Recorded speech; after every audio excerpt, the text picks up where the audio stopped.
Bismillahirrahmanirrahim. Assalamualaikum warahmatullahi wabarakatuh.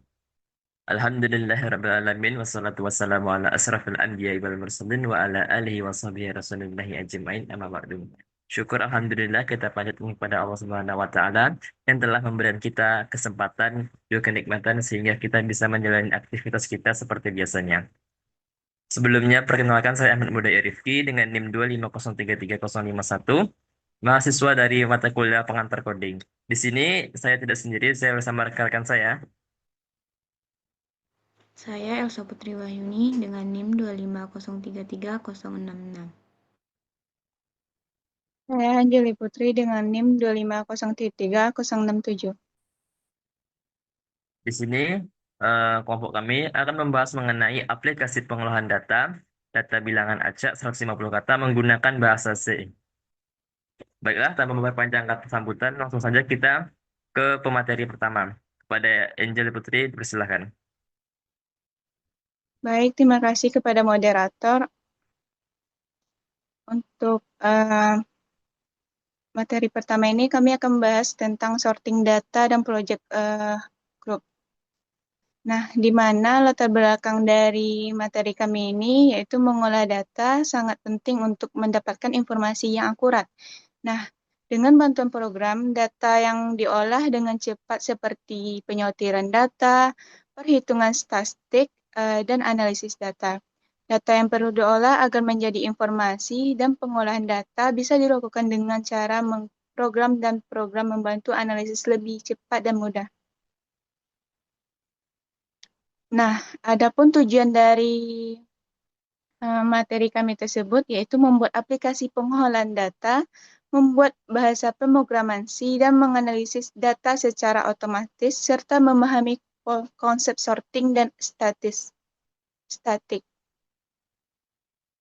Nah, langsung saja masuk ke materi yang pertama, yaitu gambaran program atau program menggunakan data statis acak.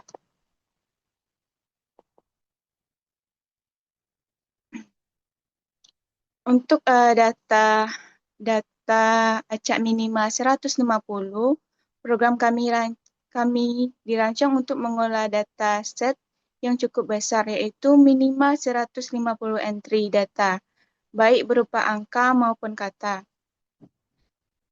Untuk data acak tersebut, agar tersusun rapi, kita menggunakan yang namanya program C, yang dimana kita menggunakan sorting penyortiran data. Nah, untuk yang kedua itu ada data yang dibuat secara acak. Data yang dibuat secara acak untuk untuk pengujian. Data yang dihasilkan secara otomatis oleh sistem atau randomized. Nah, gunanya untuk memastikan algoritma berfungsi dengan baik pada berbagai variasi data. Yang ketiga itu ada pemrograman berbasis menu, di mana program ini digunakan antar muka berbasis menu atau CLI, sehingga pengguna dapat berinteraksi dengan mudah dalam memilih fitur yang diinginkan atau yang dijalankan. Next. Nah, kita masuk ke menu program.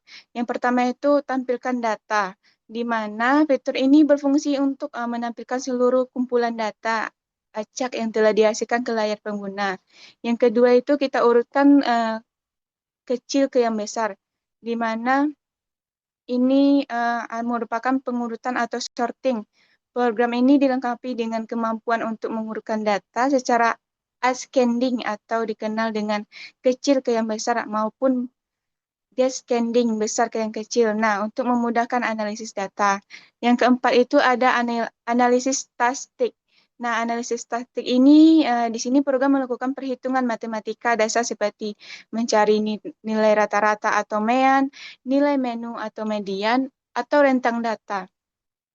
Nah, yang terakhir itu ada modulus atau data sama, di mana fitur terakhir ini berfungsi untuk mendeteksi frekuensi kemunculan data, yaitu mencari nilai yang paling sering muncul atau modus, serta mengidentifikasi jika ada data yang duplikat. Baik, saya kembalikan kepada moderator. Baik, terima kasih kepada teman kami Anjali Putri. Selanjutnya materi kedua yang akan disampaikan oleh teman kami Elsa. Kepada Elsa dipersilahkan. Baik, terima kasih kepada moderator. Oke, sekarang masuk ke bagian algoritma sorting. Jadi, sorting itu adalah proses mengurutkan data. Di program kami, ada dua jenis pengurutan. Yang pertama, ascending, yaitu dari kecil ke besar. Contohnya 1, 2, 3, dan 4. Yang kedua, descending, dari besar ke kecil. Contohnya 4, 3, 2, 1. Program kami menggunakan fungsi bawaan agar proses sortingnya lebih efisien dan cepat. Selanjutnya, fitur program. Nah, program kami punya 4 fitur utama. Yang pertama, menampilkan data acak yang sudah otomatis. Kedua, sorting data, bisa dari kecil ke besar maupun sebaliknya.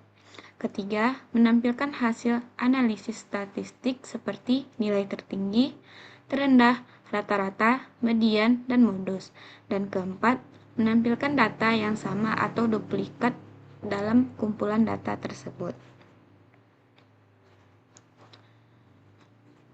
Selanjutnya, hasil output. Ini adalah hasil output dari program kami saat dijalankan. Berdasarkan gambar, ada beberapa fungsi utama, yaitu yang pertama, input data. Program otomatis menghasilkan 150 acak, angka acak. Kedua, sorting. Data bisa diurutkan sesuai pilihan menu. Ketiga, analisis statistik. Program langsung menghitung median, dan modus dari data tersebut. Dan terakhir, fitur pencarian. Kita bisa mencari angka tertentu di dalam data. Semua ini bisa dilakukan dengan memilih menu yang tersedia. Baik, terima kasih. Saya kembalikan kepada moderator. Ya, terima kasih kepada teman kami Elsa Putri. Kemudian yang terakhir sampailah kita ke bab kesimpulan. Eh, jadi program kami ini dapat mengolah data dengan cepat. Kemudian program kami yang kami buat ini, eh, programan modular dapat membuat kode lebih rapi. Dan program yang kami buat ini mudah digunakan atau bisa dikatakan sebagai user friendly. Baiklah, dengan selesainya penyampaian kesimpulan tadi, maka selesai pula lah presentasi kami pada hari ini. Mohon maaf atas segala kekurangan kami, dan semoga apa yang kami sampaikan bisa bermanfaat bagi pendengar maupun bagi kami untuk kedepannya. Saya akhiri. Wassalamualaikum warahmatullahi wabarakatuh. I just had to let you know you're